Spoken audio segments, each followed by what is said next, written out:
Muy buenas, estamos en un video de River de la Juventud y estamos en un video para explicar un cierto tema que es muy importante que nosotros entendamos, porque luego llegamos a pensar cosas que no son bíblicas, y es acerca de este tema.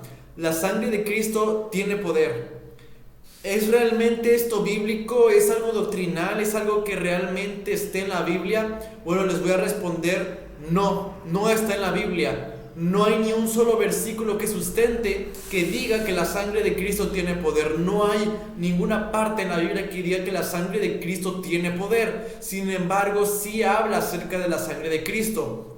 Quiero centrarme en este versículo de Efesios 1:7 que dice: en Él tenemos redención mediante su sangre, el perdón de nuestros pecados según las riquezas de su gracia.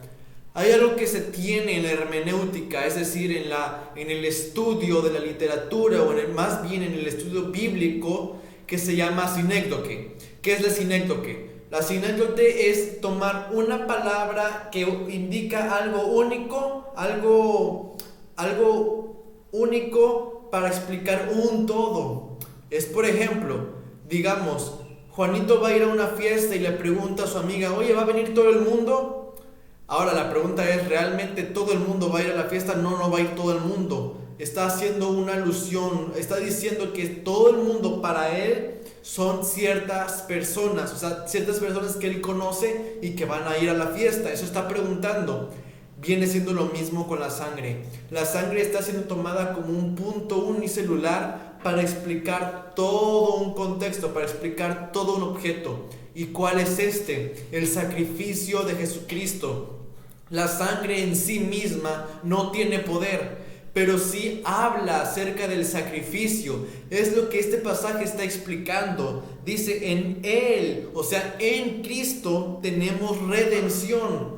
No en la sangre, sino en Cristo. O sea, ahí está explicando explícitamente quién es el que nos redime. No es la sangre, no es nuestra fe, no es leer la Biblia, no es orar. Aquí en este pasaje vemos que es Cristo quien nos redime. Y luego dice: mediante su sangre.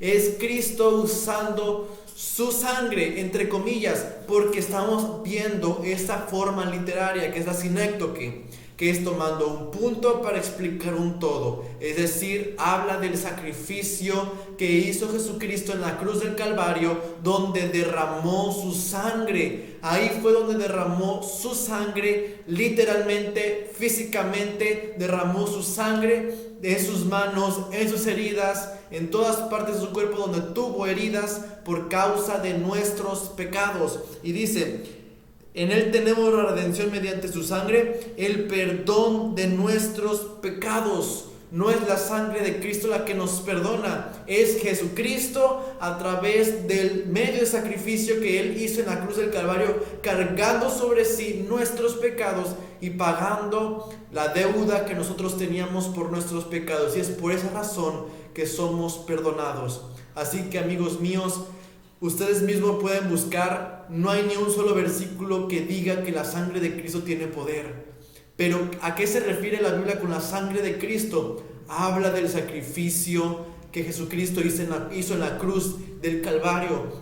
Por eso no es bíblico orar para que Dios derrame su sangre sobre nosotros, o que nos cubra con su sangre, o orar para que la sangre de Cristo tome poder sobre los espíritus demoníacos. No es bíblico, porque la sangre de Cristo ya fue derramada en un lugar, y ese lugar fue en la cruz del Calvario. La sangre de Cristo fue derramada única vez. Jesucristo no es un Dios sangrante que derrama su sangre a las personas que claman por esa sangre. No, esa sangre ya fue derramada una vez y para siempre. Una vez y para siempre, como dice Hebreos.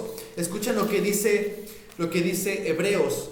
Hebreos capítulo 9 dice: porque cuando Moisés terminó de promulgar todos los mandamientos a todo el pueblo conforme a la ley, tomó la sangre de los becerros y de los machos cabríos con agua y lana escarlata y hisopo, y roció el libro mismo y a todo el pueblo, diciendo: esta es la sangre del pacto que Dios les ordenó a ustedes. De la misma manera roció con sangre el tabernáculo y todos los utensilios del ministerio. Y según la ley, casi todo ha de ser purificado con sangre, y sin derramamiento de sangre no hay perdón de pecados. Por tanto, fue necesario que las representaciones de las cosas en los cielos fueran purificadas de esta manera, pero las cosas celestiales mismas con mejores sacrificios que estos, porque Cristo no entró en un lugar santo hecho por manos, una representación del verdadero, sino en el cielo mismo, para presentarse ahora en la presencia de Dios por nosotros, y no para ofrecerse a sí mismo muchas veces, como el sumo sacerdote entró al lugar santísimo cada año con sangre ajena. De otra manera, a Cristo le hubiera sido necesario sufrir muchas veces desde la fundación del mundo, pero ahora, una sola vez, es en la consumación de los siglos, se ha manifestado para destruir el pecado por el sacrificio de sí mismo. Y así como está decretado que los hombres mueran una sola vez y después del juicio, así también Cristo, habiendo sido ofrecido una sola vez para llevar los pecados de muchos, aparecerá por segunda vez, sin relación con el pecado, para salvar a los que ansiosamente le esperan.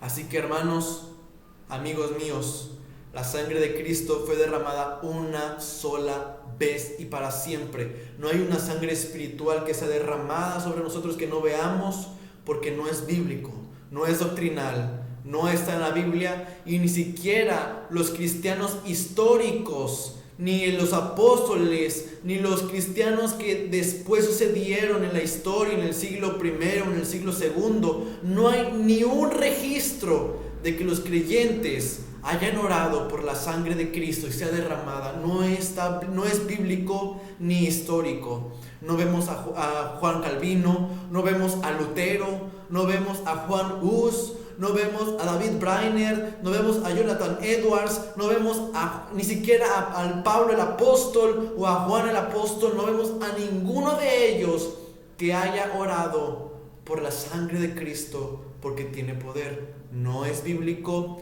ni es histórico. Así que, amados hermanos, les dejo con esto que les quiero explicar, porque esto ha entrado a la iglesia. Y la verdad es que está lastimando a muchas personas esta terrible mentira, porque muchos creen que hay que orar por una sangre que ya fue derramada, y entonces daña a muchas personas cuando piden por la sangre que me cubre, me cuide y que sea derramada sobre mí, sobre mi familia. Y si sucede algo en la familia, decimos entonces no fue derramada, y entonces le echamos la culpa a Dios. Entonces, ¿qué sucedió ahí? Así que, amados hermanos, les pongo este tema para resolver o responder estas dudas y resolver este problema. Así que, hermanos míos, Dios los bendiga y nos vemos en un próximo video. Gracias.